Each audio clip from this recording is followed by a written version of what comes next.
Shalom, family. It's good to see all of you here. I hope you're all doing well. Shabbat Shalom to everybody in the chat.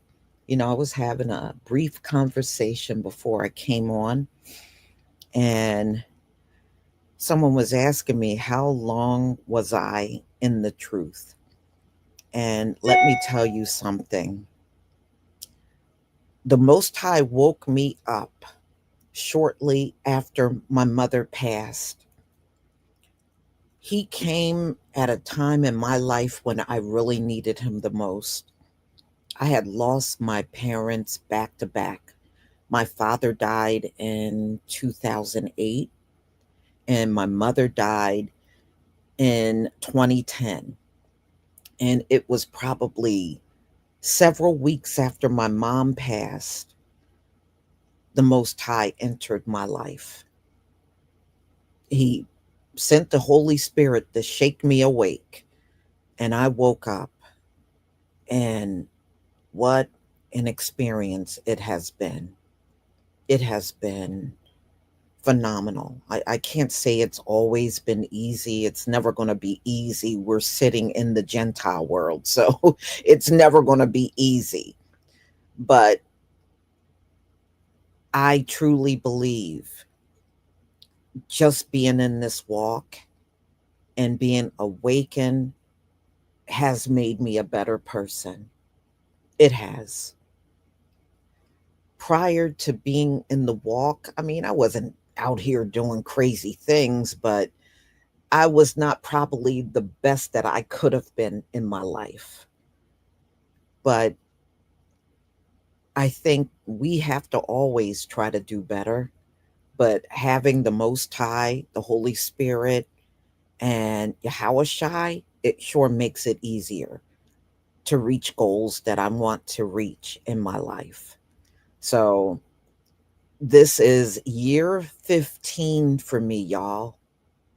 I can't believe this kind of time has gone by. And here's the thing, I know a lot of people feel there was an awakening like a few years back. No, there was actually a big one going on when I entered the truth, because I started interacting and listening to the videos and interacting with other Hebrews online. And many of them woke up around the time I did, like around, I would say between 2010 and 2012, I ran into a lot of people that were finding out for the first time who we were. So there was a big awakening going on even back then. A lot of people were waking up that I ran into. And then it happened again. I heard like around 2014, 2015, 2016, a lot of people woke up around then. So it just goes to show you that the Most High timed these things. He really times these things, you know? And I think he waits for us to reach a certain age where we have some maturity about ourselves, and then he wakes us up, you know? And I agree with the way the Most High does it, because by then, by the time we wake up, we have experienced a lot of life by then. We have experienced many ups and downs, and it has made us stronger, but it didn't make us stronger spiritually until he woke us up. Now we are physically strong, we're mentally strong, and we are spiritually strong now. And I think that's the point we all had to come to in this walk. But I think the Most High had entered my life even prior to then.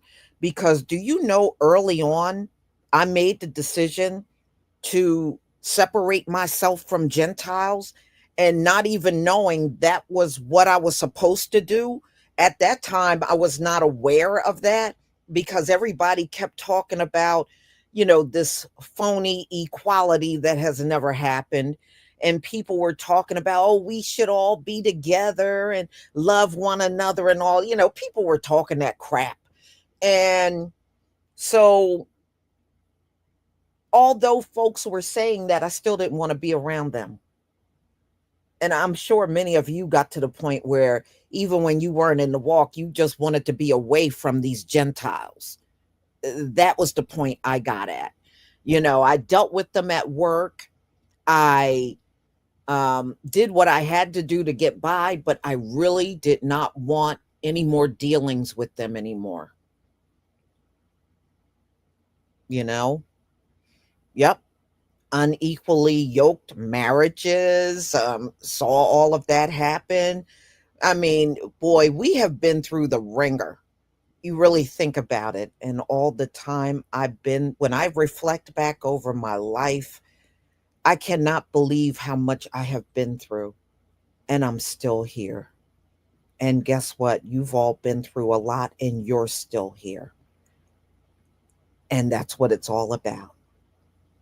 I know some things have happened and some things may have happened in your life that you are ashamed of. But one thing the Most High has taught me, even when I was going through some of the lowest points in my life, was not to hang my head down in shame.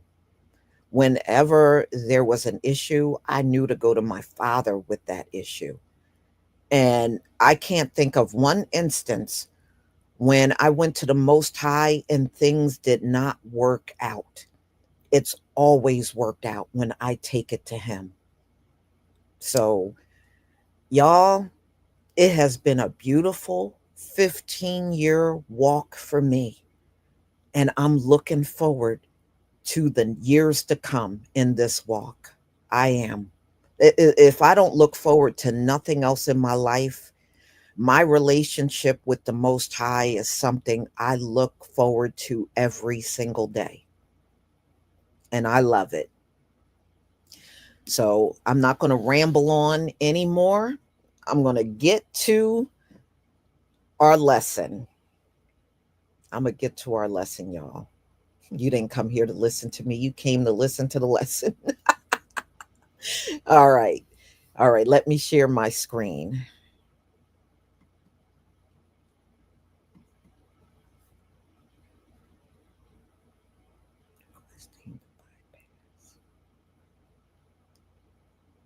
Okay, whatever. Okay, here we go. Okay, y'all. Please give me a one if you can see my screen.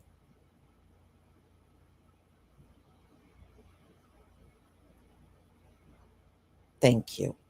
Well, yeah, I mean, I'm glad you wrote that. Let me go back to that comment. Hold on. Let me see if I can go back. Where is it? It's like you're elusive now. I can't find it. All right, let me see. Okay. Deborah Yisrael said, me too, Lisa. I've been through so much too. However, the Most High has chosen me in the furnace of affliction. And see, that is really the point of everything.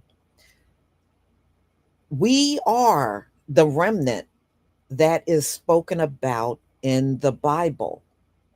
And that is the most special place you can be in on this earth. There is nothing above the remnant. And the fact that, man, he had to overlook a lot about me in order to choose me. He had to overlook a lot of things about me.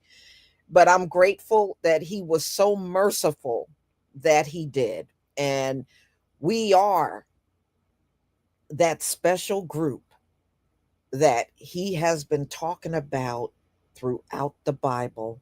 That is us. And that's an amazing thing to know. Never forget that. All right, y'all, let's get started.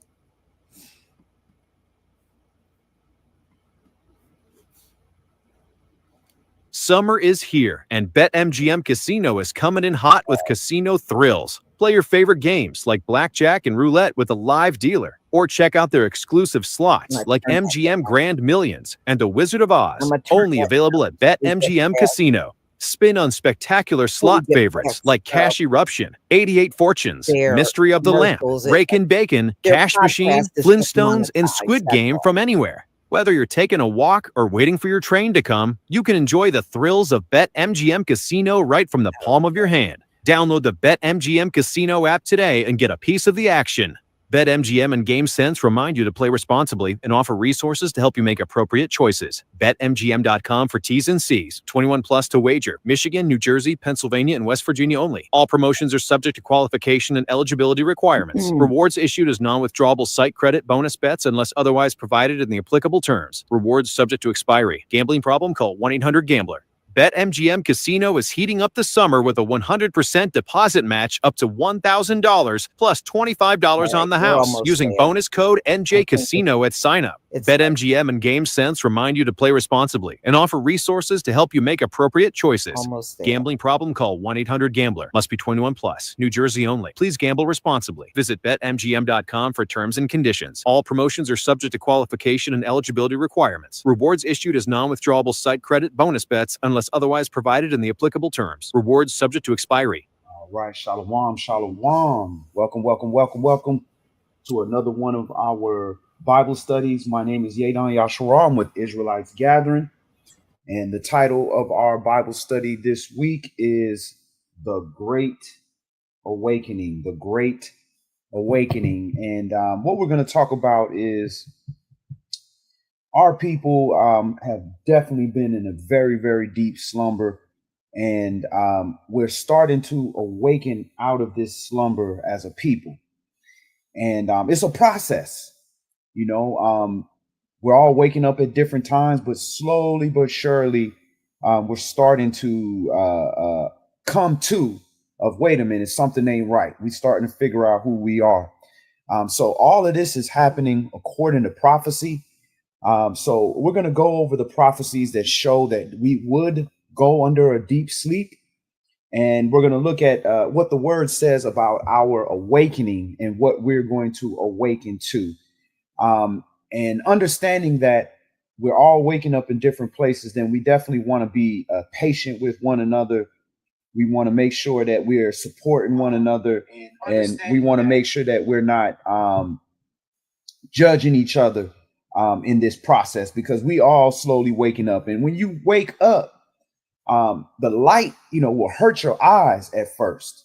You got to kind of squint your eyes and rub your eyes. Your eyes got to kind of adjust because you've been in the dark for quite some time. So it's the same thing in this word. When we come to, it starts to become a painful process. But when the eyes adjust, then you can see very well. So um, if you haven't already, again, check out our website, israelitesgathering.com. So that's Israelites plural with an S, israelitesgathering.com. You can get access to our previous classes, the audio class, as well as, all the books we teach out of, and a lot of useful resources for our community. So definitely check it out. If you haven't as well, go ahead and get our app. Our app is on the Apple Store. iOS store is also on Google Play. It's a free app that you can get to connect with your community, connect with different brothers and sisters, Israelites around the world, around the country, and it's also an opportunity to access all of our information as well. So thank you to everyone who has participated and downloaded and joined our classes. So let's go ahead and get started. We're going to open up first in Genesis, Bereshit chapter 15, and we're going to look at this slumber, this sleep that was going to come upon us as a people. And when you look at our people now, you can clearly see that a lot of us are still fast asleep. And Shalom, brother Yafi Yahweh, good to see you, family. All right, so let me go ahead and pull up the scripts.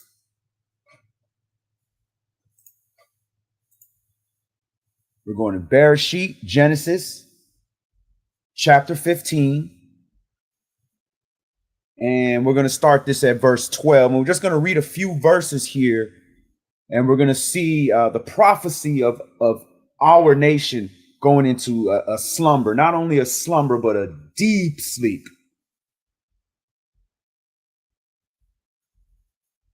And this is an open forum. So by all means, if you have any questions, comments, whether you agree or disagree, as long as we do it decently in order, go ahead and comment.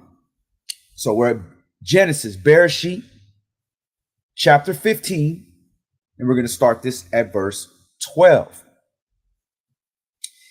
And when the sun was going down, a deep sleep fell upon Abram, and lo, a horror of great darkness fell upon him. So we know Abraham is the father of many nations, but more specifically, Father Abraham is the father of the Hebrews. So this is prophetically talking about us as a people going into a deep sleep as the sun was going down. And the sun going down indicates we're about to go into a new day. So this is in the ending of the sixth day of man, 6,000 years. A deep sleep is falling upon Abram, and we are going into a horror and great darkness. So this is tribulation that's coming our way. Verse 13. And he said unto Abram, know of a surety. So, first of all, Yah's word don't lie. But when he say know of a surety, that means trust it. Trust, absolutely, know 100% that your seed shall be a stranger in a land that is not theirs, and shall serve them, and they shall afflict them 400 years. So this deep sleep falls upon us, and because of that deep sleep, we lose sight of who we are. We lose sight of who our God is and his laws and his ways. And now he said, a stranger in a land that's not ours. So a lot of people like to say that this was Egypt. But if you look at where we stayed in Egypt, we stayed in Goshen, and Goshen is on the eastern side of the Nile River. So that would make it in Abraham's inheritance. So that would be definitely our land. So that couldn't be it. All right. So he'll be a stranger in a land that's not theirs. So America is not ours.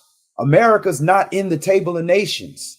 America was a land that was discovered, and different people moved in. Different Africans came in, as well as Asians came into the country.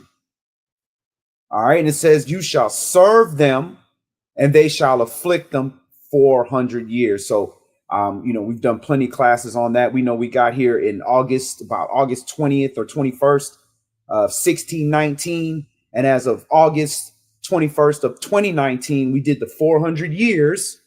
And here comes what happens next. Verse 14. And also that nation whom they shall serve will I judge. And afterwards shall they come out with great substance. So this is what we were keying on before the 400 years, is that judgment was coming to America, the nation that we served, the system, Babylon, that we served. And afterwards, when the judgment is through, we shall come out with great substance. So the time is very near for us to leave and go back to our home. But the key that we wanted to key on here was this great slumber, this deep sleep that fell upon us. So this was prophesied that this deep sleep would come upon us. So now let's go to the prophecy of us starting to awaken. So let's go to Ezekiel, Keskiel chapter 6, Ezekiel chapter 6.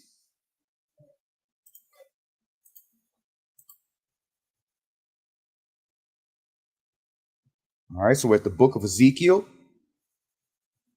chapter 6, and we're going to start this at verse 1. And we're just going to read 1 through 10, and we're going to look at Yah prophesying that, although he put us to sleep, he was going to awaken us. Ezekiel chapter 6 and verse 1. And the word of Yahweh came unto me, saying, Son of man, set your face toward the mountains of Yasharal and prophesy against them. So we know every time you see the word mountains, we know that it's talking about a physical mountain, but it's also parabolic in representation of governments. So this is talking about the governments of Israel, the princes, the captains, the tens of hundreds of thousands, right? He said, prophesy against them and say, you mountains of Israel, hear the word of the Adonai Elohim. Thus says the Adonai Elohim to the mountains and to the hills, to the rivers and to the valleys. So to all the different governments and the little, all the way trickle down to the heads of the houses, right? Behold, I, even I, will bring a sword upon you and will destroy your high places.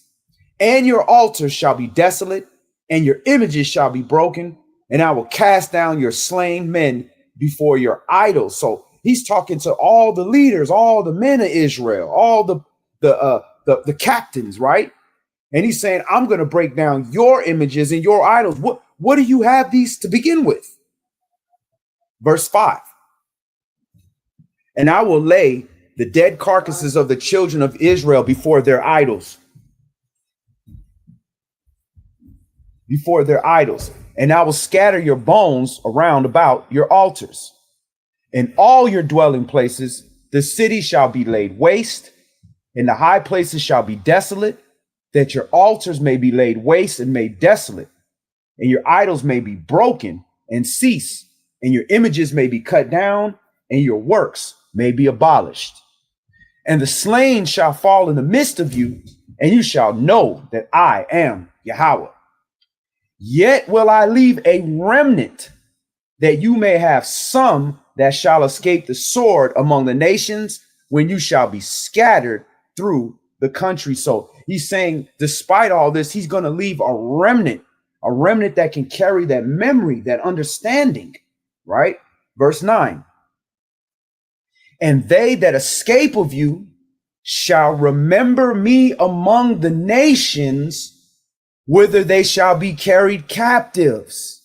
So when he's talking about leaving a remnant, he's talking about leaving a few of us alive, and a few of us that are alive spiritually, where we will have that spirit, that remembrance of who we are.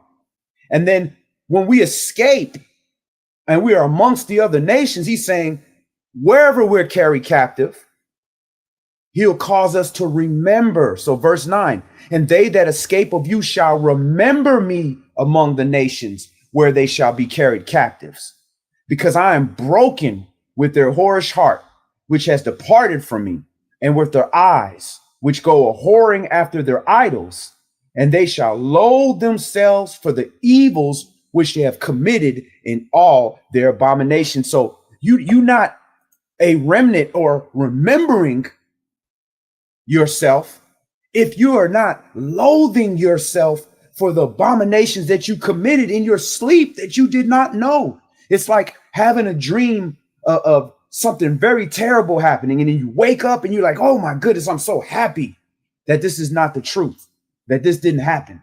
Well, in this situation, you're waking up and saying, oh man, this happened. I actually did these things. And then you start to understand, wow, and yeah, you still loved me. You still chose me after I did all those abominations. Well, this is prophecy. This is not because we're special. It's because he wrote this. Verse 10. And they shall know that I am Yahweh, and that have not said in vain that I would do this evil unto them. All right, so let's stop right there. So he's prophesying that even in the place of our captivity, we would come back to remembrance of who we are. And that's what we're seeing right now.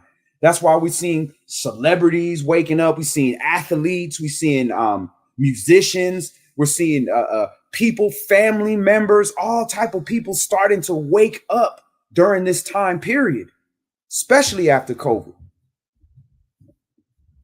Let's go to Zechariah chapter 10. Actually, let's go to Ezekiel chapter 37. Ezekiel chapter 37.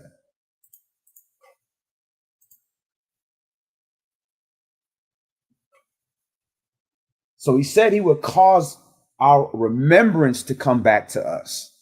Our remembrance to come back to us is the beginning process of us starting to actually be real again, be a real people. So further in that chapter, in that book, in Ezekiel chapter 37, he goes into that awakening process, and it's talking about a valley of dry bones, a valley full of bones that are very dry. And when bones are very dry, that means they have been sitting there, they've been dead for a long time, long time.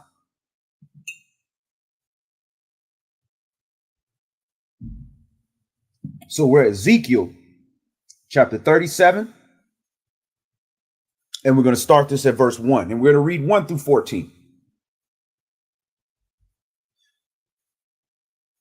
The hand of Yahweh was upon me and carried me out in the spirit of Yahweh and set me down in the midst of the valley, which was full of bones, and caused me to pass by them round about. And behold, there were very many in an open valley, and lo, they were very dry. So again, these are dry bones in a dead, desertous valley.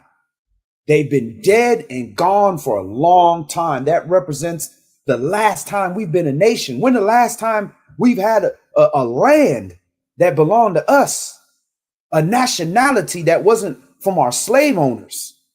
It's been a long time, thousands of years. So long that another people that weren't a people were able to come in and say they us. Verse 3. And he said unto me, Son of man, can these bones live? And I answered, O Adonai Elohim, you know it. Again he said unto me, prophesy upon these bones, and say unto them, O you dry bones, hear the word of Yahweh. Thus says the Adonai Elohim unto these bones, behold, I will cause breath to enter into you, and you shall live. So he's going to renew us, renew our bones, and cause breath to enter into us. But before doing that, he said, prophesy upon these bones. So it's the word of Yah, the prophecy, that's causing these dry bones to come together and hear the word. And notice this is what starts the process. Hearing the word of Yahweh. This will start the breath to enter into you. Because in order to hear a word, a breath had to be given. Somebody had to breathe that word of truth. And you had to accept it to start to live. Verse 6. And I will lay sinews upon you, and will bring up flesh upon you, and cover you with skin, and put breath in you, and you shall live, and you shall know that I am Yahweh. So not only is he renewing our breath, he's renewing our flesh. We're becoming new flesh. You know, this is symbolic of the regeneration in the new world. Verse 7. So I prophesied as I was commanded, and as I prophesied, there was a noise, and behold, a shaking, and the bones came together, bone to his bone. And notice how he has to go through this prophet. Why Yah didn't just speak and say, hey, bones, get up. Yah used this word, and the word was used by the servant. The prophet is a process. Yah created this order for a reason. This is why we have to prophesy the word, why we have to speak this word, why we got to study it and read it and understand it. Because for these things to take place is a process that has to take place. So as Ezekiel is prophesying as he was commanded, not as he wanted, but as he was commanded, there's a noise, and behold, a shaking, and the bones come together, bone to his bone. So we believe that that noise is that trumpet being blown. And the shaking is the world shaking up as the world is crashing down. The system is falling. And the bones coming together. So this is us starting to work together as a nation again, stop being separate all the time. Verse 8. And when I beheld, lo, the sinews and the flesh came upon them, and the skin covered them above, but there was no breath in them. So we physically have a form of Israel. So we become a physical Israelite first, where, hey, I'm Israel. Hey, I'm God's chosen people. We the Jews, we got next. We start to, wave the Israel flag. But we really don't have any understanding. We don't really understand the holy days. We don't understand the covenant. We just learned a few laws. We just learned who Esau was. We got basics. We get basics. And even in those basics, a lot of it is camp doctrine, is what we receive. Doctrine that was passed down from our elders that has been outdated. So this is a lot of the stuff that we receive. The spirit ain't in us yet. We haven't really been born. We almost in the womb. Verse 9, and when you're in the womb, you still drinking amniotic fluid. You're not breathing air yet. So this is how we are as a people first. And a lot of times, as we've been in this word for some of us that's been in it over a decade, we'll come across some of these people that are at this stage where they got the bones, that they got the skin, but there's no spirit yet. Well, you don't cause that little one to stumble. You don't embarrass them. You don't try to debate them. You try to help them. Because all of us had to come to that process. Nobody was just born a full-grown man child. That was somebody else. We weren't born like that. So this is why we have to have patience for one another. And we have to be compassionate and condescend to one another, because we all are part of this process and we're waking up at different times. Everything develops at different times. Verse 9.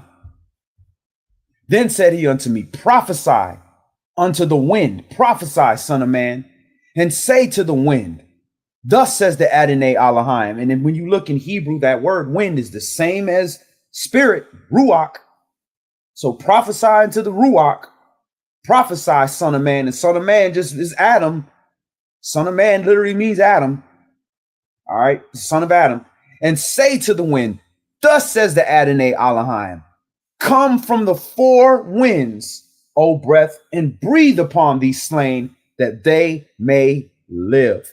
And we also believe that those four winds are the four ruachs, the four spirits that make up Elohim, that are spoken of in Revelation chapter 4, that sit in the throne with the Lamb, with the rainbow over it. All right, so that's what the lion, the eagle, and the bull and the man face. All right, verse 10. So I prophesied as he commanded me, and the breath came into them, and they lived, and they stood upon their feet, an exceeding great army. And that's what we will be. We will be Yah's battle axe, spoken of in Jeremiah 51. When we wake up, when we become a nation again, when we become revived, not only in the flesh, but in the spirit. Once we get rid of a lot of that poison we've been eating and the poor habits that we picked up in captivity, when we go to the wilderness, we will be renewed in the body and renewed in the spirit, and will become an exceeding army. And that army will be ready for our captain, Yahushua HaMashiach, when he returns. Verse 11.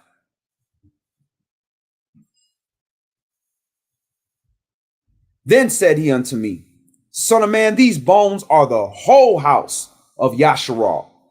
Behold, they say our bones are dried. Our hope is lost. We are cut off for our parts. Therefore it prophesied, saying to them, thus says the Adonai Elohim, behold, O my people, I will open your graves and cause you to come out of your graves and bring you into the land of Yasharal. So when you see graves, think hell. I'm going to bring you out this hell that you're in. This state of being the only people in the world that don't know who you are. That don't know anything beyond a slave ship. that don't have a land, that don't have a language, that don't have anybody with a flag that can stick up for us or speak up for us. And we will come into our own land. And where's our land? Yasharal.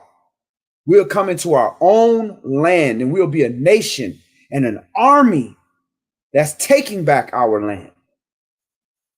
And you shall know that I am Yahweh when I have opened up your graves, O my people, and brought you up out of your graves, and shall put my spirit in you, and you shall live. And I shall place you in your own land, not somebody else's land, not an unclaimed land, but your own land.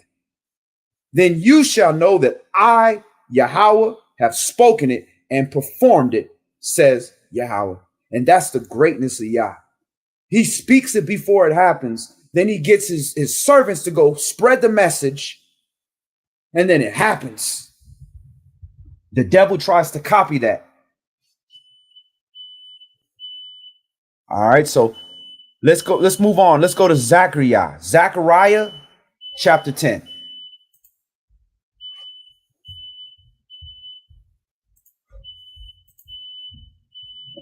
We go to Zechariah chapter 10. And we're going to start that at verse 1.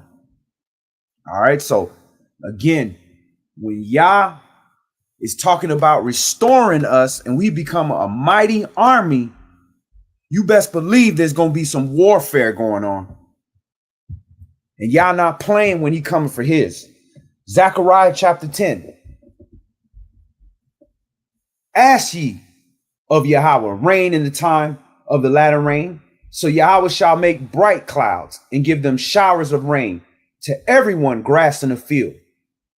For the idols have spoken vanity, and the diviners have seen a lie, and have told false dreams. They comfort in vain. Therefore, they went their way as a flock. They were troubled because there was no shepherd. Mine anger was kindled against the shepherds, and I punished the goats. For Yahweh of hosts has visited his flock, the house of Yehudah, and have made them as his goodly horse in the battle. So again, he getting us right. The same way he made us weak, so weak that a few people in a slave ship could keep hundreds of us, is the same way he gonna put that power and that spirit back in us when it's our time. Verse 4. Out of him came forth the corner, out of him the nail, out of him the battle bow, and out of him every oppressor together. And they shall be as mighty men which tread down their enemies in the mire of the streets in the battle. And they shall fight, because Yahweh is with them, and the riders on horses shall be confounded. And I will strengthen the house of Yahweh, and I will save the house of Yosef. So the house of Judah and the house of Israel, right? And I will bring them again to place them, for I have mercy upon them, and they shall be as though I had not cast them off. For I am Yahweh the Elohim, and will hear them. So for a long time, he wasn't hearing our prayers. We didn't even know who to pray. We praying to idols. We praying to all type of foolishness. But he said he's going to strengthen the house of Yehudah. So the house of David is going to be back on top. And the house of Joseph is going to be back. And he's going to bring us back into our place, into the land of our forefathers. Verse 7. And they of Ephraim shall be like a mighty man, and their heart shall rejoice as through wine. Their children shall see it and be glad. Their heart shall rejoice in Yahweh. I will hiss for them and gather them, for I have redeemed them, and they shall increase as they have increased. So you can look at that multiple ways. So, you know, when you hiss at somebody, you make, hey, you like you trying to holler at a woman. Come here, right? You got that hiss. And then you also have the hiss that projectiles make when they fly by. Little yep. If you ever been close enough to gunshots, when them bullets come by you, they sound like little hissing sound, like as it shoots through the air, as it cuts through the grass and cuts through trees and bushes and different things. It makes a little hissing sound. The missiles, when they flying, make hissing sound. And again, Yah said, I am the thing that stings you, the thing that bites you, the thing that's treading you down. I'm that. I'm the one that's doing that. Verse 9, and I will sow them among the people, and they shall remember me in far countries, and they shall live with their children and turn again. So again, it's talking about, why are we in these far countries? Why are we in all these places? We've been asleep, and now we're awakening, even with our children, and we are returning to Yah again. All of this stuff is happening right on target. And where is he bringing us from? Verse 10, I will bring them again also out of the land of Egypt. What do we have on the dollar bill? We got a big old pyramid with the all-seeing eye of Horus. Memphis, Tennessee, and look at the obelisks and all these Egyptian artifacts everywhere. Egypt meaning bondage, the house of bondage. I will send you into Egypt again by ships. America, Babylon. And it says, and gather them out of Assyria. So, Assyria, that's Syria. And I will bring them into the land of Gilead and Lebanon, and place shall not be found for them.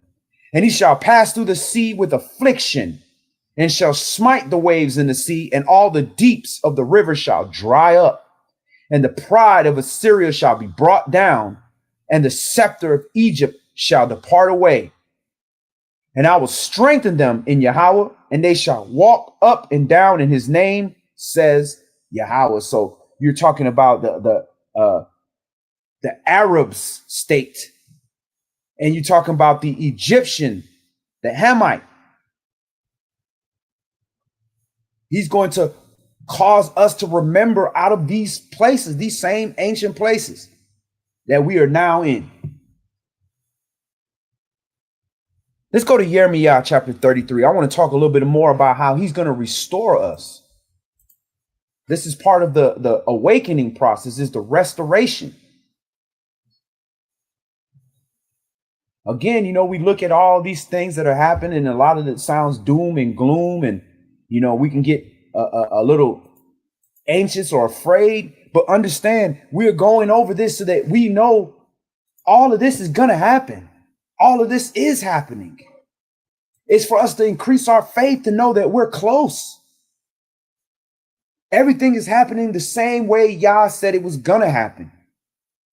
So as we watch these things unfold, and we can read it out of text that was written thousands of years ago, but it's being relevant to now, then we know these places that we read in now is right ahead of us. How Yah is going to restore us. Jeremiah chapter 33, and we'll start this at verse 1.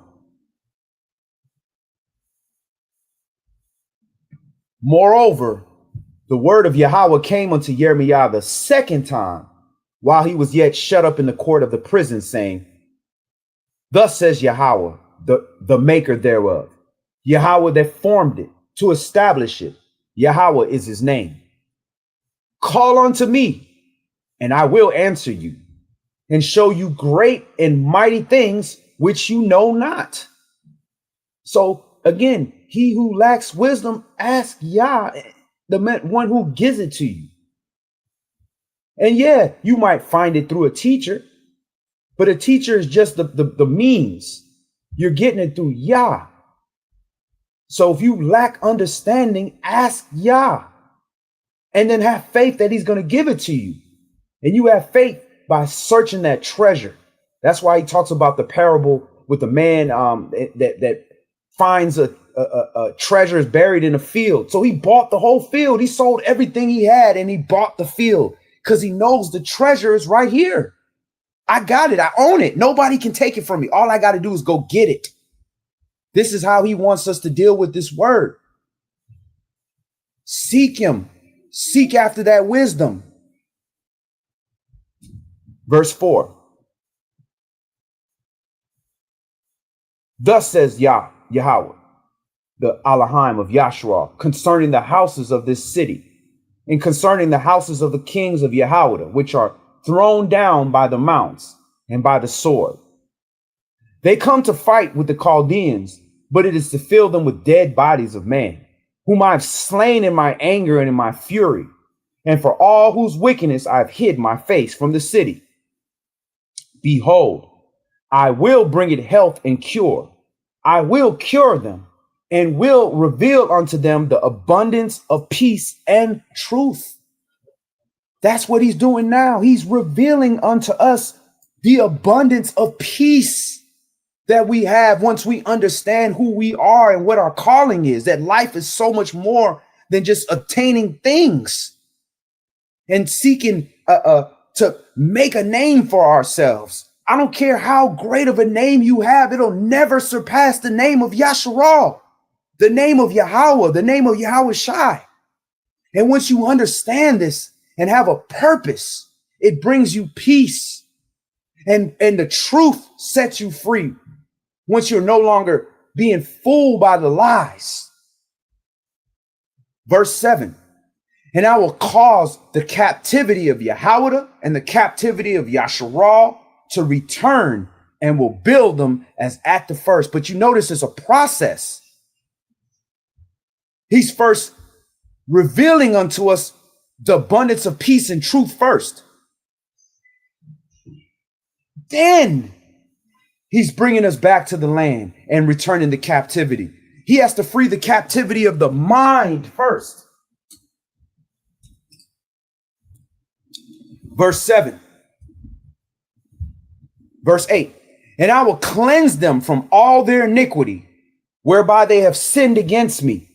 And I will pardon all their iniquities, whereby they have sinned, and whereby they have transgressed against me. And it shall be to me a name of joy, a praise and honor before all the nations of the earth, which shall hear all the good that I do unto them. And they shall fear and tremble for all the goodness and for all the prosperity that I procure unto it. So whereas they were afraid, somewhat afraid of Yah, because they saw what happened to us, they like, man, these people are like this because they turned their back on their God. But now he's going to go overboard and be so good to us as a people and blessing us and giving us a name of so much honor that the nations are going to be fearing and trembling just from wanting to participate in the goodness. Like, oh, I don't want to be not receiving what they getting. If I can just get some of what they getting, that's how good that's why he said, eye has not seen, ear has not heard. You can't even fathom what Yah has for us because we've been at the bottom so long. They throw us a couple crumbs. We feeling like, man, we done made it. And that's nothing. Verse 10. Thus says Yahweh, again, there shall be heard in this place, which you say shall be desolate without man and without beast, even in the cities of Yehuda and in the streets of Jerusalem that are desolate without man and without inhabitant and without beast. The voice of joy, gladness, the voice of the bridegroom, the voice of the bride, the voice of them that shall say, praise Yahweh of hosts. For Yahweh is good, for his mercy endures forever. And of them shall bring the sacrifice of praise into the house of Yahweh. For I will cause to return the captivity of their land as the first, says Yahweh. Thus says Yahweh of hosts, again in this place which is desolate without man and without beast, and in all the cities thereof shall be a habitation of shepherds causing their flocks to lie down. In the cities of the mountains, in the cities of the valley, in the cities of the south, and in the land of Benjamin, and in the places about Jerusalem, and in the cities of Yehuda, shall the flocks pass again under the hands of him that tells them, says Yahweh. Behold, the days come, says Yahweh, that I will perform that good thing which I have promised unto the house of Yasharah and unto the house of Yahweh. So even though we didn't keep our promise, he punished us and said he will cause us to remember again. And once we start remembering, he gonna put us back in the land, and he gonna remember all the good things that he promised to us, even though we violated. That's mercy. We don't deserve that. And that's why we have to be merciful to one another, merciful to the Gentiles, because we're receiving an inheritance and a reward that on paper we do not deserve.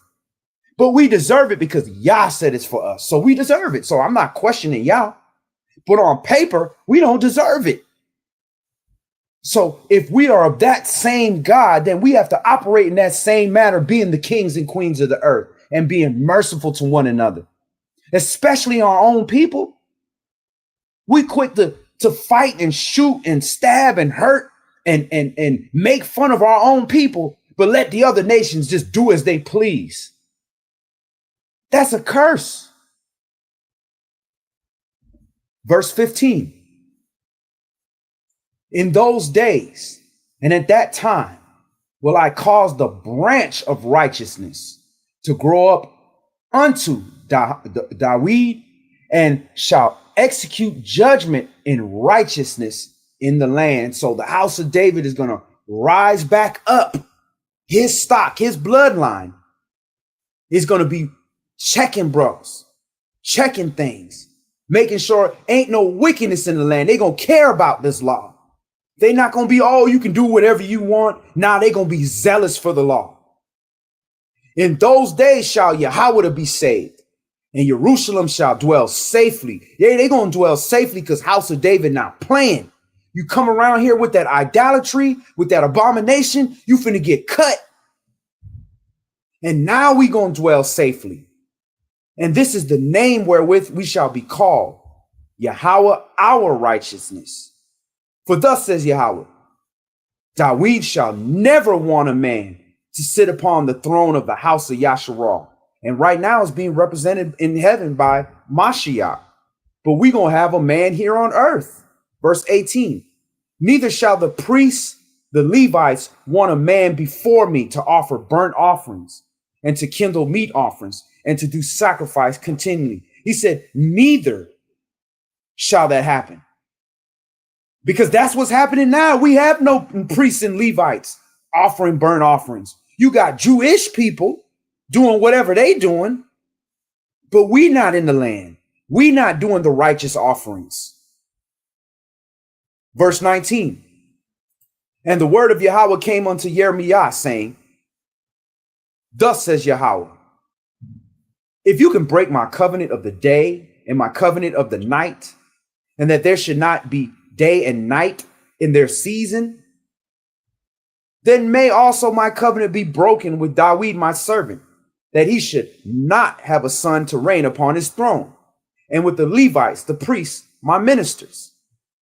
As the hosts of heaven cannot be numbered, neither the sand of the sea measured, so will I multiply the seed of David, my servant, and the Levites that minister unto me. So he's going to multiply the seed. So we're going to have children. We're going to be fruitful. And the Levites. Moreover, the word of Yahweh came to Jeremiah, saying, considerest you not what this people have spoken, saying, the two families which Yahweh have chosen, he have even cast them off. Thus they have despised my people, that they should be no more a nation before them. Thus says Yahweh, if my covenant be not with day and night, and if I have not appointed the ordinances of heaven and earth, then I will cast away the seed of Jacob and David my servant, so that I will not take any of his seed to be the rulers of the seed of Abraham, Yashak and Jacob, for I will cause their captivity to return and have mercy upon them. So you can pull that scripture to the Jehovah Witnesses when they come to your house talking about Israel cut off. Do we still have day and night? Can you measure the stars? Can you count them all? Can you measure the sea? We haven't even mapped the whole sea. So no, that ain't changed.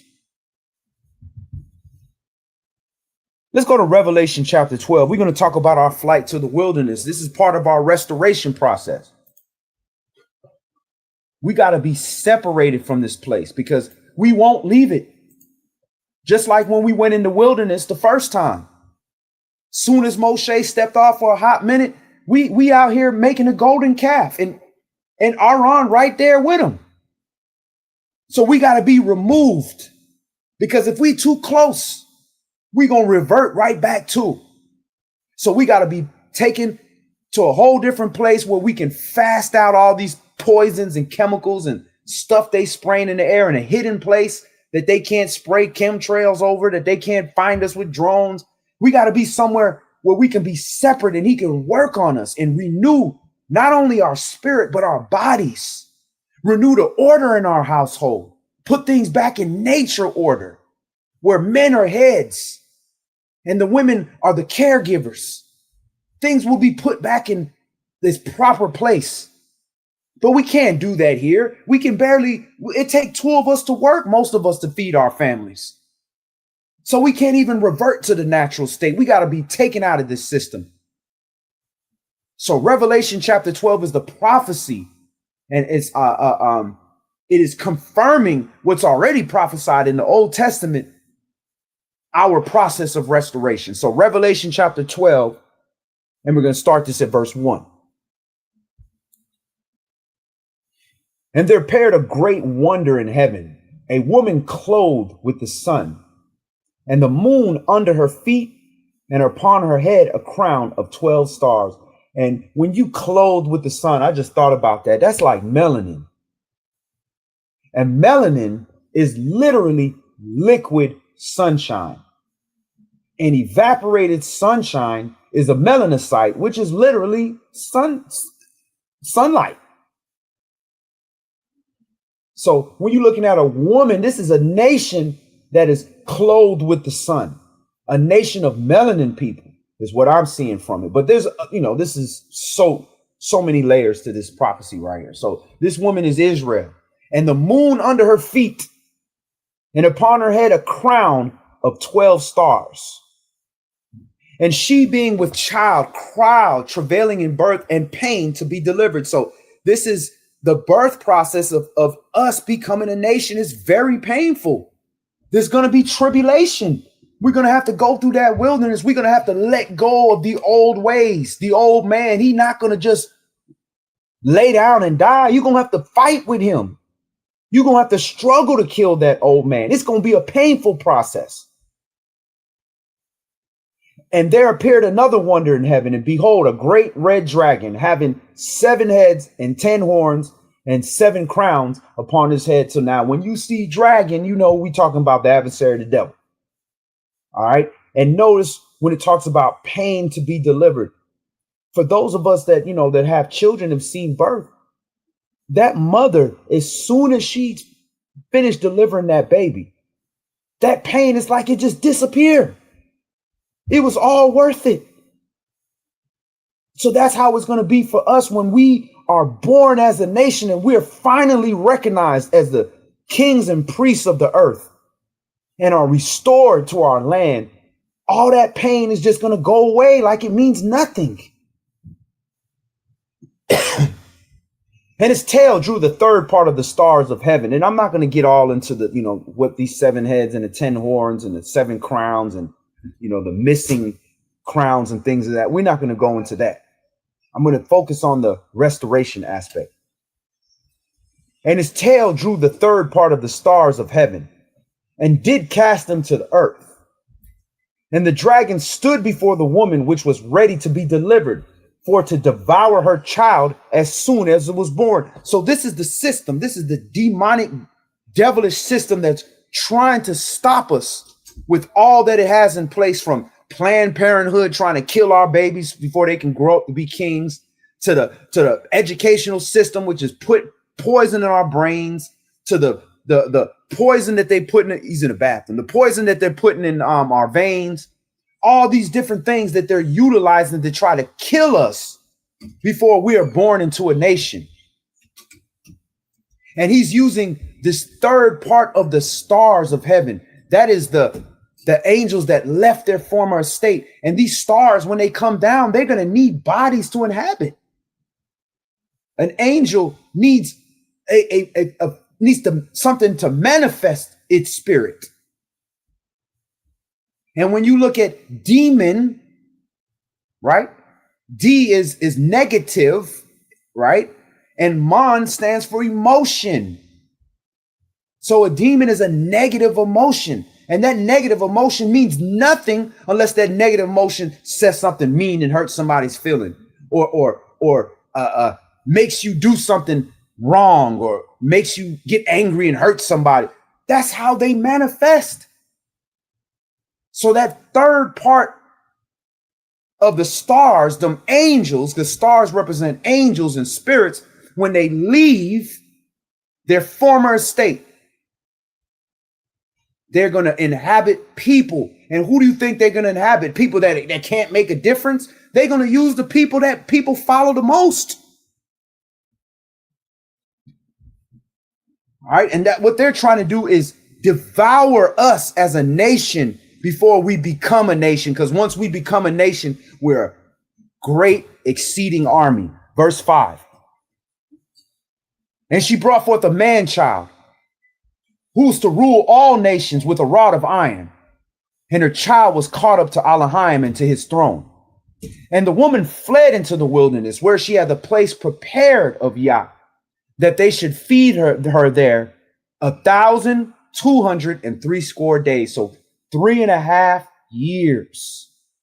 3.5 years. So we are brought forth as a mighty nation, right? And we're going to rule all the nations because we will be the center of the earth. And that woman who brought forth that man child was Mashiach, came from our stock of people. And his word, which is Yah's word, rules all nations. And when he returns, he's like the rod of iron that is going to hit those sheep and keep them sheep back in place. Remove the goats. Verse 5, 6. And again, the woman fled into the wilderness for 3.5 years. That's that first half of that last week of prophecy, where Yah's working on us, where he's speaking comfortably unto us. And there was war in heaven. Shamaim, Michael, and his angels fought against the dragon. And the dragon fought against the angels and prevailed not. Neither was their place found anymore in heaven. So at this point, they're finally expelled. They cannot go into heaven because there's going to be a new heaven and a new earth. And you can't defile that heaven. The earth already defiled. Verse 9. And the great dragon was cast out, that old serpent called the devil and Satan, which deceives the whole world. He was cast out into the earth, and his angels were cast out with him. And I heard a loud voice saying in heaven, now is come salvation. See, now when these angels are being cast out and the adversary, the devil, if they could, they'd kill us. We wouldn't make it. We can't fight that. But now is come salvation. Yahweh Shai. Now the Lamb is returning, and strength and kingdom of our Elohim and the power of his Mashiach. For the accuser of our brethren is cast down, which accused them before our Elohim day and night. So now he's like a man, he's in a man, and he can be destroyed. And now Mashiach is going to return. Verse 11, and they overcame him by the blood of the Lamb and by the word of their testimony, and they loved not their lives unto the death. Therefore rejoice, you heavens, and you that dwell in them. Woe to the inhabitants of the earth and of the sea, for the devil is come down unto you, having great wrath, because he knows that he has but a short time. And when the dragon saw that he was cast into the earth, he persecuted the woman which brought forth the man child. So the woman is the nation of Israel. He's persecuting us. And to the woman were given 2 wings of a great eagle, that she might fly into the wilderness, into her place, where she is nourished for a time, times, and a half of a time from the face of the serpent. So again, we are being hidden in the wilderness for that 3.5 years, that 3.5 prophetic years. So that is our renewal process where we're being hidden and the devil's just running his tables across the world, just doing whatever. And we're going to look at these two wings. We're going to see, what are these two wings representing? What are they talking about here? All right. Notice, what do you have on top of the Ark of the Covenant? You got the two wings. You got two wings going one way and two wings going the other way. Right? Those covering angels.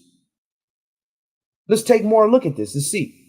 Verse 15, and the serpent cast out of his mouth water as a flood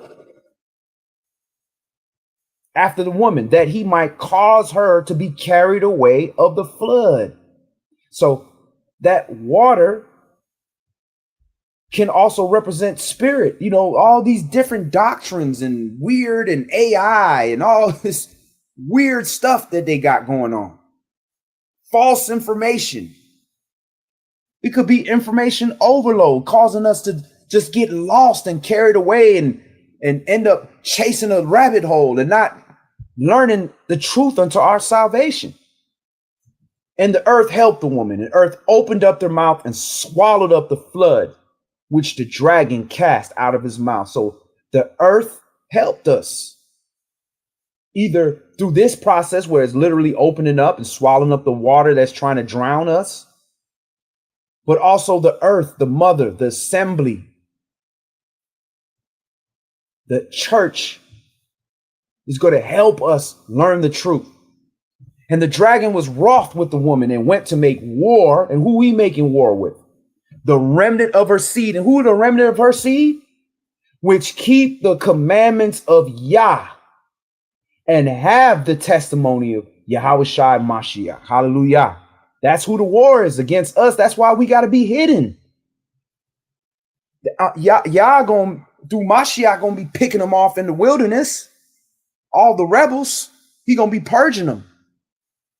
But the dragon want to make a war with the remnant of the children of Yasharah, which are keeping the commandments of Yah and which are living testimonies of Yahushua Mashiach. Let's go to Psalms 103. Let's take a look at these eagle wings. Psalms 103, Tehillim, chapter 103.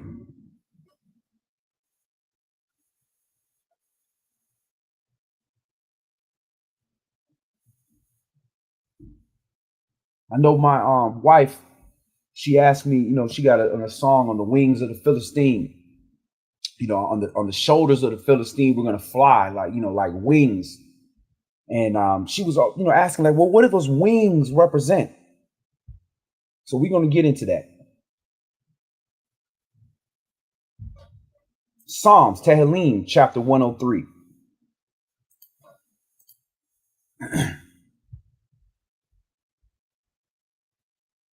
Bless Yahweh, O my soul, and all that's within me. Bless his holy name. Bless Yahweh, O my soul, and forget not all his benefits. Who forgives all your iniquities, who heals all your diseases, who redeems your life from destruction, who crowns you with loving kindness and tender mercies, who satisfies your mouth with good things, so that your youth is renewed like the eagles. So your youth is renewed like the eagles. And what are the eagles known for? Their wings. Interesting. So the eagle is being likened unto a renewed youth. Verse 6, Yahweh executes righteousness and judgment for all that are oppressed. He made known his ways unto Moshe, his acts unto the children of Yasharal. So how is this renewing? He's going over this renewing by making his ways known. The law of Moses and his acts, the way he does his thing, his prophecies, and his way, his mode of life. He made it known to us Yahweh is merciful and gracious, slow to anger, and plenteous in mercy. So how you gonna be a child of Yah and this don't describe you? You his people, but you not a merciful people. You his people, but you not a gracious people. You a people, but you not slow to anger. You his people, but you not plenteous in mercy. That don't sound like his people. He will not always chide, neither will he keep his anger forever. So it don't mean he not gonna get angry either. It don't mean you just smile at everybody, everything is cool. Now his people gonna get angry too. But we just not gonna be angry forever, and we gonna be merciful. It ain't gonna be our go-to. But yeah, we gonna be an angry people. Verse 10. He hath not dealt with us after our sins, nor rewarded us according to our iniquities. So why do we got to reward everybody according to their transgression and according to their iniquities against us? Why can't we reward people according to righteousness' sake? Yeah, we can do that as long as we're not angry, long as we're not hungry, or long as we're not lusting for something. Verse 11. For as the heaven is high above the earth, so great is his mercy towards them that fear him. As far as the east is from the west, so far as he removed our transgressions from us. Like as a father pitieth his children, so Yahweh pities them that fears him. For he knows our frame. He remembers that we are dust. As for man, his days are as grass, as flower of the field, so he flourisheth. For the wind passes over it, and it's gone, and the place thereof shall know it no more. And we have to consider that we are like grass. We are like blades of grass. We here 1 minute, we gone the next, and nobody even gonna know we was here. So we got to utilize this term. It's not vanity. We got to utilize this time that we have here to fulfill our purpose for the nation. If you were born into the nation of Yasharal, you were born with a purpose. And the other nations have a purpose as well. How they deal with the children of Yasharal. That's the way things were designed. So you can't waste that time. But the mercy of Yahweh is from everlasting to everlasting upon them that fear him, and his righteousness unto children's children, to such as keep his covenant, and to those that remember his commandments to do them. So that's who's getting the mercy and the righteousness. Those that fear him are those that keep his covenant. That covenant say, I can't treat people any kind of way. I can't treat my people any kind of way. And his commandments say I have to behave a certain way. And when I don't, I have to fix it a certain way. Yahweh has prepared his throne in the heavens, and his kingdom rules over all. Bless Yahweh, you his angels that excel in strength, that do his commandments, hearkening unto the voice of his word. Bless you, Yahweh, all you his hosts, you ministers of his that do his pleasure. Bless you, Yahweh, all his works in all his places of his dominion. Bless Yahweh, O my soul. Dawadah.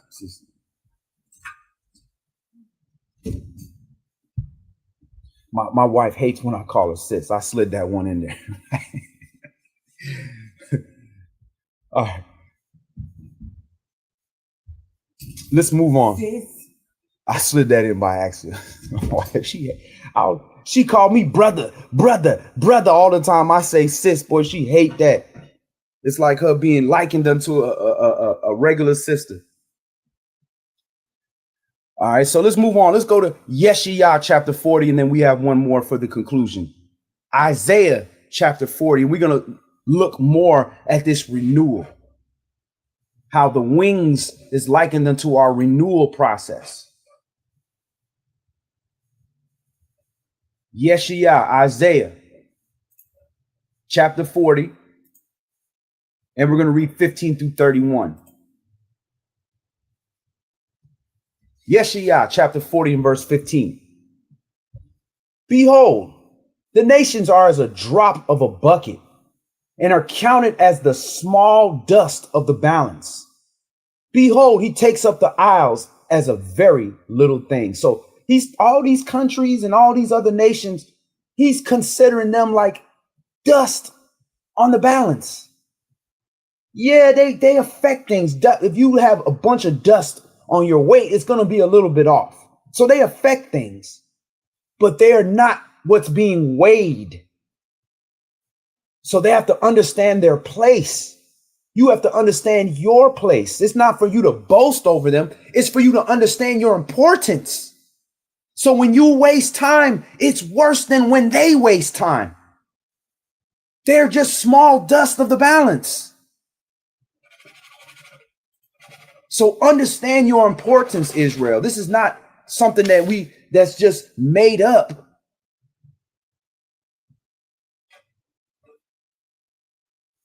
Verse 16, and Lebanon is not sufficient to burn, nor the beasts thereof sufficient for a burnt offering. All nations before him are as nothing, and they are counted to him less than nothing and vanity. To whom then will you liken to Elohim, or what likeness will you compare unto him? So he's saying all nations, and guess what? We a nation too. So we nothing. He just decided you nothing, but you're going to be the top of the nothing. Humble yourself, Israel. To whom will you liken unto Elohim, or what likeness will you compare unto him?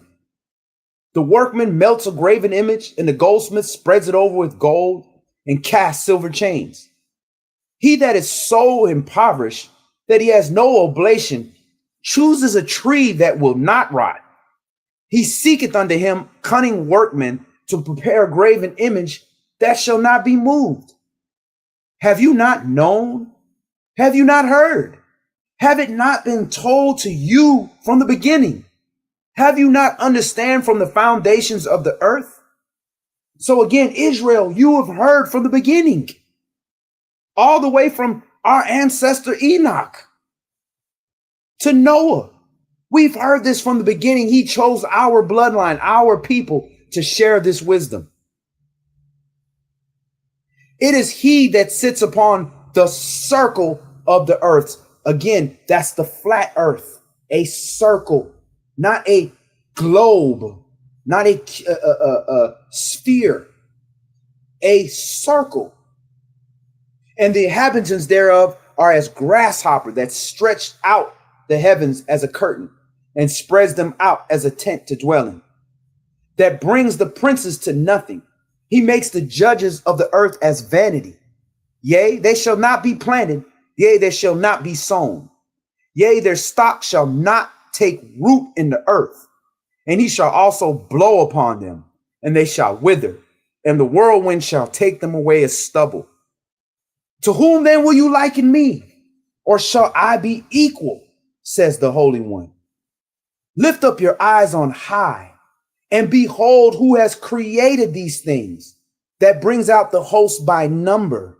He calls them all by names by the greatness of his might, for that he is strong in power, not one fails. Why say you, O Yaakov, and speak, O Yasharal? My way is hid from Yahweh, and my judgment is passed over from my Elohim. Has you not known? Has you not heard that the everlasting Elohim, Yahweh, the creator of the ends of the earth, faints not, neither is weary. There is no searching of his understanding. And again, the ends of the earth. If something continually goes in a circle, in a sphere, there's no end in the sphere. It just keeps going. He gives power to the faint, and to them that know might, he increases strength. That's that renewal process. That's what will happen to us in the wilderness. We will be given a renewal of strength. And what is our strength? The word. Verse 30, even the youths shall faint and be weary, and the young men shall utterly fall. But they that wait upon Yahweh shall renew their strength. They shall mount up with wings as eagles. Health and youth as an eagle. Remember that? And the wings is what moves that health and youth of an eagle, And what's moving it? Those that fear Yah, his word. That's what moves things. But they that wait upon Yahweh shall renew their strength. They shall mount up with wings as eagles. They shall run and not be weary. They shall walk and not be faint. That's that renewal. Just like a child just got energy. My little 4-year-old nephew, man, he run all over the place. He'll never get tired. I don't even think he go to sleep at night. That's how we're going to be again. We have that kind of energy from having so much vitality of glowing like Moses with this law in us. All right, so let's go to 2 Corinthians chapter 4 for the conclusion. We have to understand this ain't going to be something that just happens overnight. This is a process. And if you see your son over there trying to ride a bike, and he just keep falling and he's trying and he's got the wheel turned backwards and all kind of stuff, but he's trying and he can't get it on his own. What father, even a halfway decent weekend every now and then father, is going to help that child? He's trying. So when the Most High see you pitiful, trying to keep this law, trying to be reborn, trying to renew your mind, he gonna grab the bottom of that seat. He gonna help you ride that bicycle. And once you start riding, you ain't never gonna forget. But you gotta try. You gotta put forth that effort. And it's gonna seem like, man, I can't, I'm just tired. I can't do this. I've been doing, man, the kingdom ain't never gonna come here.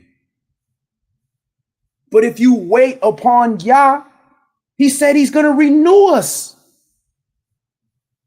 with the wings of an eagle. And then he just told us that the eagle is like our youth renewed.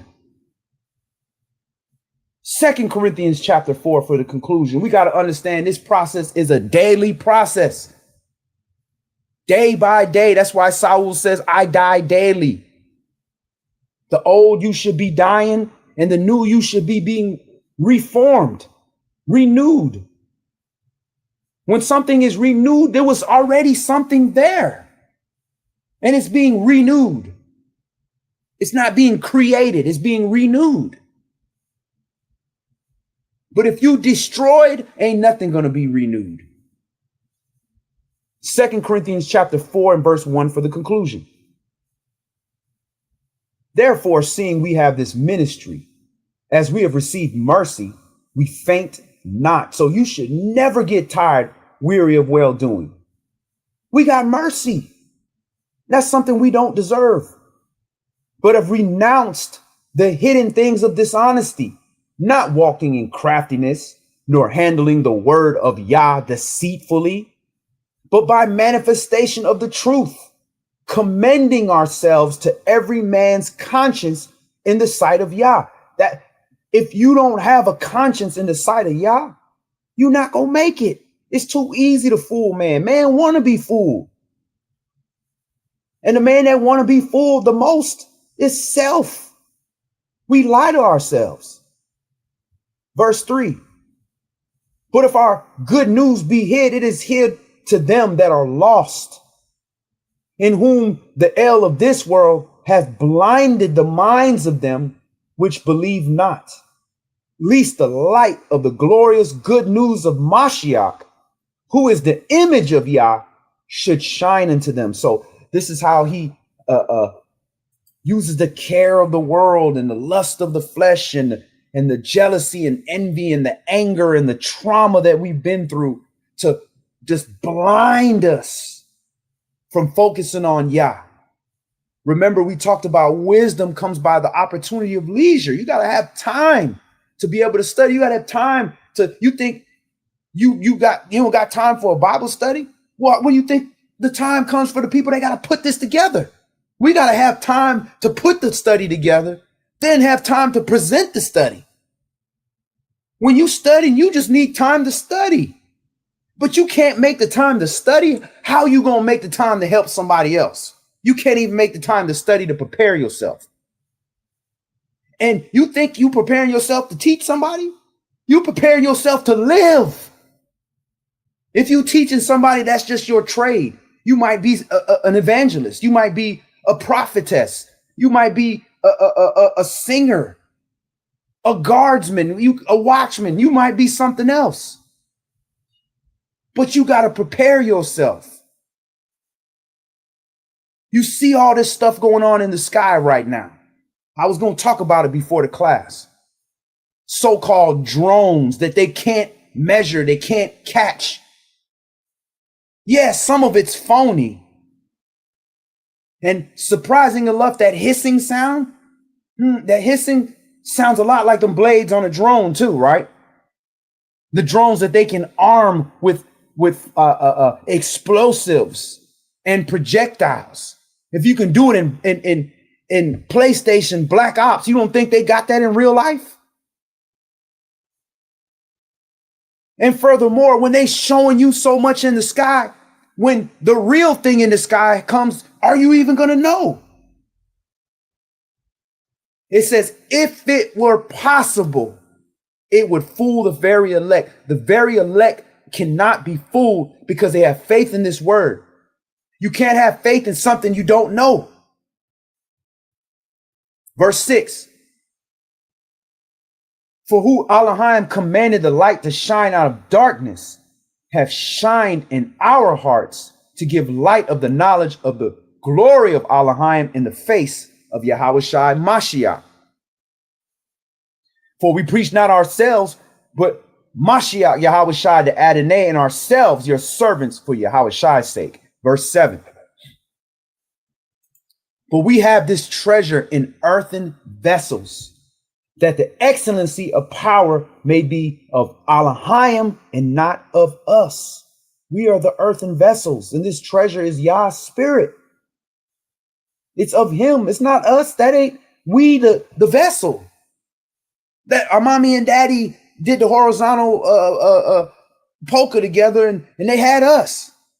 That's us. They didn't get together and put that spirit in us. Y'all do that. Verse 8. We are troubled on every side, yet not distressed. We are perplexed, but not in despair. Persecuted, but not forsaken. Cast down, but not destroyed. That's a man that's at peace. You can't take his peace because he know where his peace belongs, and he know where his peace is coming from. Verse 10, always bearing about in the body the dying of the Adonai Yahushua, that the life also of Yahushua might be made manifest in our body. That's the sacrifice. If he wanted us to all go and get killed, then he sent us to war. We all get Armageddon. He needs us to live. So the spirit that was in Mashiach, the spirit of Israel, can manifest. For we which live are always delivered unto death, for Yahushua's sake, that the life also of Yahushua might be made manifest in our mortal flesh. So we cause the emotions of the sin, the evil emotions, the demon. Remember, the D means to remove, negative. The mon means from motion in Greek. So this negative emotion, this demon, this negative spirit has to die in us.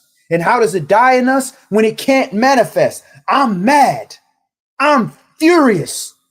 But I'm not going to let that demon, that negative emotion, to manifest. Now he's died. But guess what? Because you didn't punch somebody in the face when you got angry. You cured, you saved? Nah, you're going to get angry again. So you got to die daily. Verse 13. So it's verse 12. So then death works in us, but life in you. We having the same spirit of faith, according as it is written, I believed, and therefore I have spoken. We also believe, and therefore speak, knowing that he which raised up the Adonai Yahushai Mashiach shall raise up us also by Yahushai, and shall present us with you. So to raise us up by Yahushai means you got to raise us up by the same word that rose him up. And that was him. He's the word in flesh. So the same commandments that applied to him apply to us. For us to be raised up, the only difference is he fulfilled the blood portion of it for the time period. Verse 15.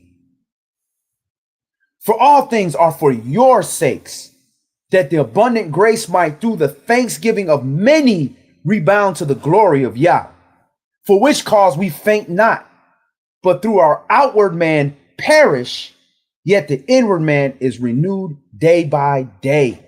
So our outward fleshly actions and emotions, yes, they are perishing. We are getting older. Even me, I got gray hair now. All this, I would have never thought I would, see that in my 20s. But guess what? Although it's perishing on the outside, the inward man is being renewed day by day. And I have a youthful strength to me that many people my age don't have, because it's a renewing. It's a different type of renewing. For our light affliction, which is but for a moment, work for us a far more exceeding and eternal weight of glory. While we look not at the things which are seen, but at things which are not seen.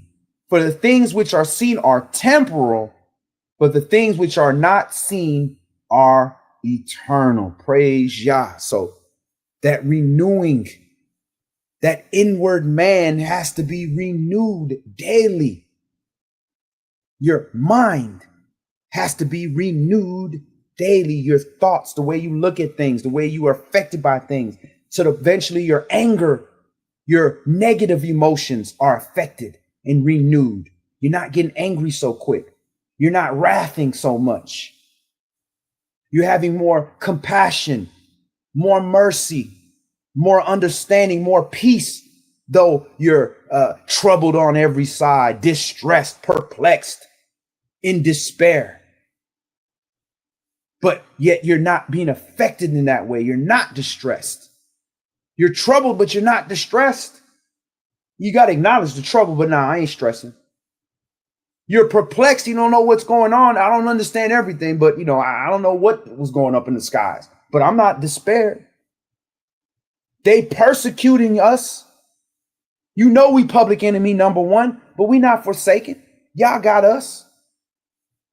We don't even have a nation. We can't even get reparations. Who they gonna write the check to? Morgan and Morgan? They can't write it to nobody. But we're not destroyed because we have a land waiting on us. Praise Yah. So this is the great awakening. Yah's will. I don't see any questions, but if anybody has any questions, you can always reach out to us at our website or our email address, info@israelitesgathering.com, or on our website. You can reach out to us, or on the app. You can message us directly. I'm Yadon. You can message me directly, or any one of us, and we can answer your questions. If you've gained anything from us and would like to donate, you can donate via Cash App, $, S-word, ATL. Anything given will be much appreciated. And if you have any dry goods you'd like to donate, if you have property or you have anything that can benefit a ministry or benefit our growth, by all means, reach out so that we could coordinate with you or coordinate to get that out to those in need. So Yah's will, we'll see you for the Shabbat. Until then, everybody be safe. I know we in that Christmas season right now. We know what that Christmas spirit is, straight wickedness. So guard your spirit and be careful with all these sicknesses going around. So Yah be with you and your family until we see you next. Shalom.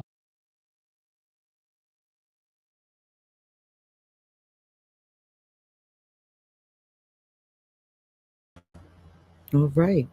It was a wonderful lesson. Yes. So, y'all,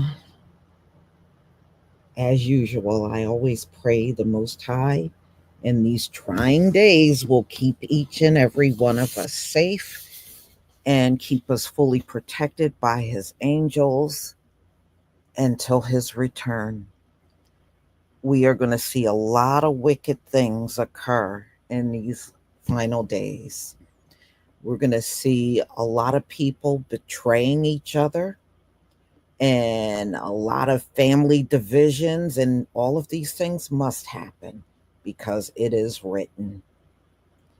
So, y'all, please enjoy the rest of your Shabbat, and we'll definitely come back again next week to do this all over again. Shabbat Shalom, family.